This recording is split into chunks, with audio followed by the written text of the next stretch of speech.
हमने तुमको देखा। अरे आ तू शराब पिया है रे।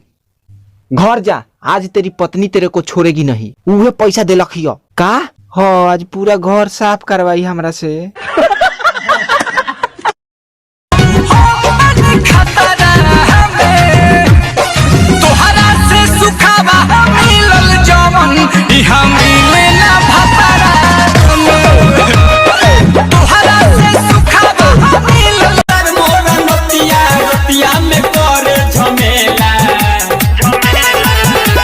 करेला गजबे खेला सखी पोली बिछा के लेला।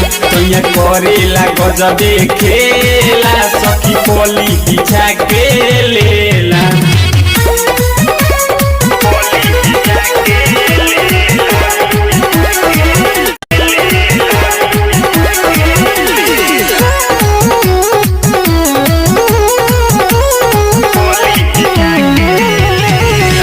काटेला होट चुसेला मिलल भतार मोरा खचड़ हो।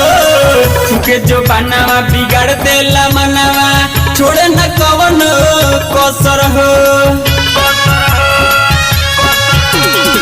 कालो काटेला होट चुसेला मिलल भतार मोरा खचड़ हो। तुके जो बनावा बिगाड़ देला मनावा। अरे सुन इधर बोला, तो इतना बड़ा मिठाई के दुकान है, खाने उन्हें को मन नहीं करता है? मन करेला लेकिन बाबूजी बहुत मारेलन, तो चाटिए के धो देबे नी। काहे खिसियाइल बारू? करके नई हर से आई थी बीटेक वाला, पर गई मैं गेहूं काटते। बीटेक कर चाहे एमटेक कर, बिना कटले गुजारा नहीं खे। ए सुना तारू, अरे बाप रे एगो तो हेकरा सबक से हम परेशान बानी। का भइल बाजी? माने ते सेनुरू करबे तो लकड़ी से का रे, हमरा देह में पिलुआ पड़ गइल बा। रे काहे सुतल बारी? काहे सुतल बारी से रे? कपार दर्द करता। कपार दर्द करता तोर? हाँ यही चालवा से ना लिया उतरनी हो, फिर पहुंचा देम, ठीक हो जाइबे।